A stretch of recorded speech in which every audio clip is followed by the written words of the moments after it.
ano, sciatica yata. Dito yung Sciatica? dito ko, dito. Sciatica. Tapos taas. Dito, pataas, pababa. Baba dito. Okay. Yan yung mga bunga ng kasipagan. Ay, sana. Binabalakang tayo. Okay? Bunga ng kasipagan yan. Pero kung ang dating nyo kagad dito, master, namamanid na yung ganito ko, hindi na ako makatayo, hindi na ako makaupo. Yan, indikasyon na severe kayo. Pero kung yung bungad mo sa akin, yan, masakit dito, masakit pa ganyan, masakit pa ganyan, walang direksyon, ibig sabihin, reset. Hindi na kayo maayos to.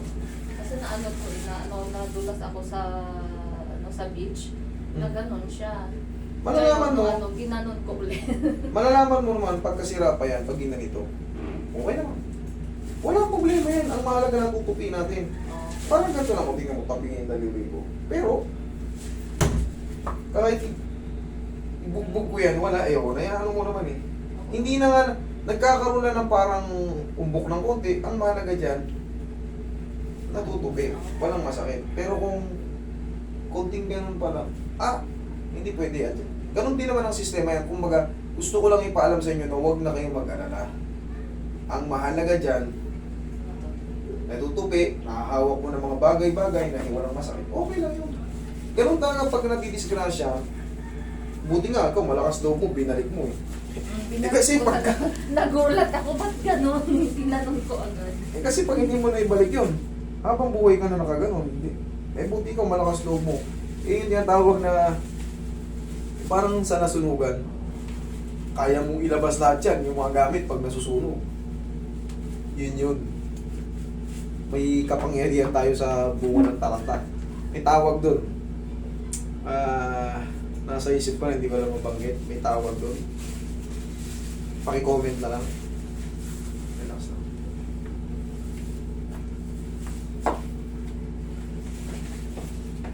Pero pag tapos na yung sunog, ibalik mo yung rep na inilabas mo, tingnan mo, hindi mo kaya.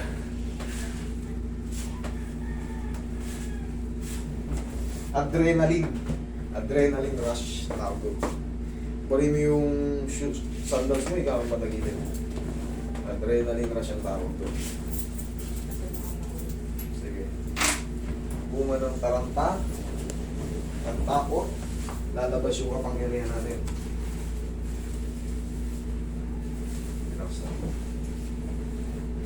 Kabilang side.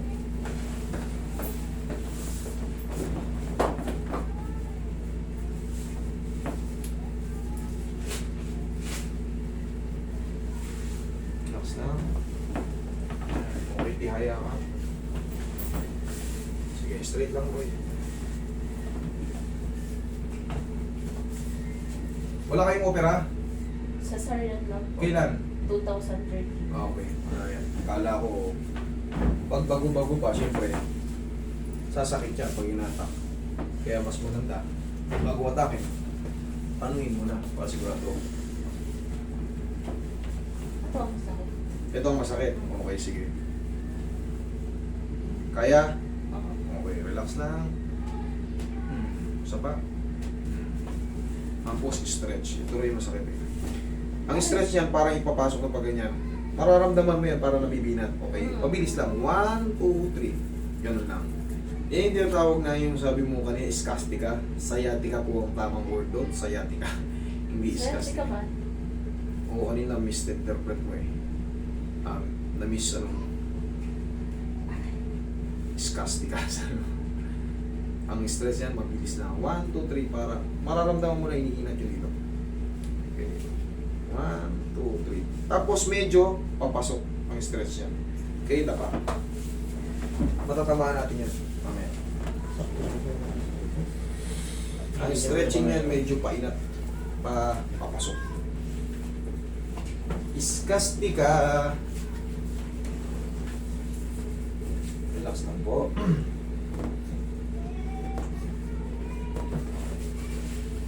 Relax lang.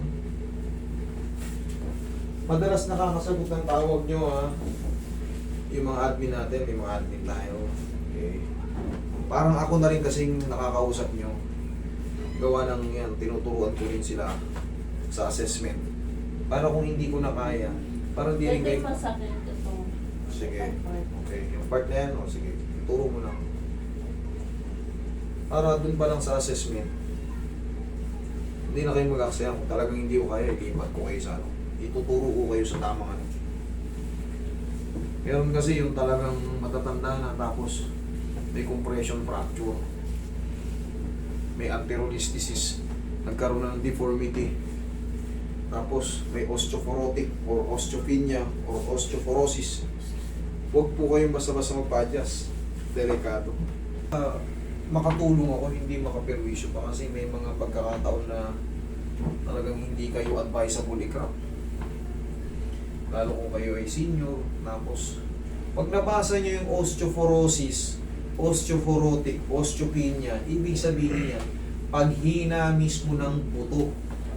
Pag osteoarthritis, sa labas po yun, pwede kayo sa mga cracking, osteoarthritis. Pero uunahan muna ng massage.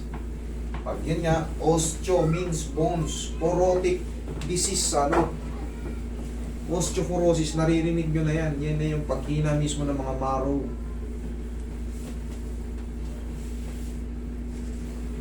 Kaya mag-iingat sa pagpapa-adjust. Kailangan pag nabasa nyo yung result, magtanong kayo or manood kayo sa mga ano, may mga doktor na vlogger. I-type nyo, pwede po bang pwede nang yan yan eh, i-type sa YouTube eh, pwede po bang ipa-adjust or ipa-bone cracking or ipa-chiro ang may mga osteoporosis. Maaaring may mga sasagot na dyan sa ano, para kayo ay safe. Kasi yan, pag nagkamali, wala nang balikan, pilay na kayo.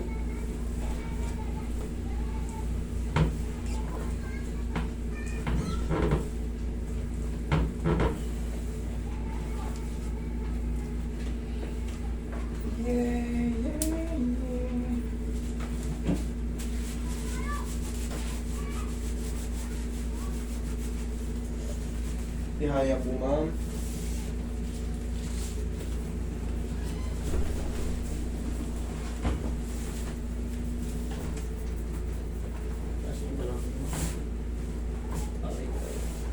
Okay lagi sa tiyan.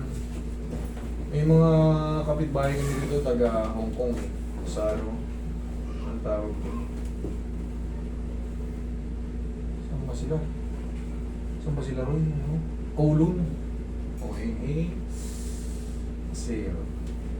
Taga saan kayo, ma'am? Chingy. Chingy. And sila dito, yung mga nandyan. Mga taga yan, Kowloon. Kowloon. Tapos tagilid ka ulit. Last na, tagilid ka ulit. Tagilid.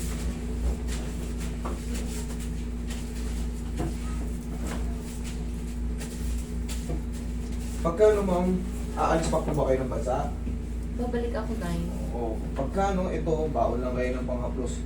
Ito kasi sa sciatica or yung sciatic nerve. Kung mapapansin nyo, pag inanood nyo yung mga nervous system natin, kung saan yung portion na ano, dito siya o dito, O yan tapos nga. dito. Yan. Talaga. Sakto? Oo. Diba? Kaya wag na kayong magtaka, babae o lalaki. Kaya madalas kong sinasabi, huwag kayong pumunta rito kung ayaw yung tamaan sa puwet. Kasi base sa nararamdaman yan, kita mo, hinawa ko, sabi ko, dyan po. O, alam nga naman, dito ko siya ilutin. Doon po patatamaan. Kaya ako, pinapaliwanag ko lang based on science. Yun talaga ang ano. Kaya kailangan tanggapin nyo po kung tatamaan kayo sa puwet nyo, kung babae man kayo, babae o lalaki, matanda o bata. Yun po talaga. Maghanap kayo ng therapist na babae kung ayaw nyo sa amin. Okay? Pero po ito, kaya kong ipaliwanag at kaya kong suportahan ng mga, siyempre yung method natin.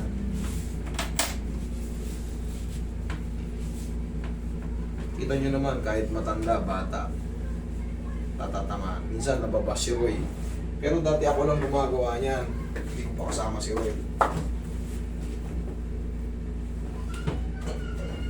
Ihaya po ulit, ma'am. Last na to.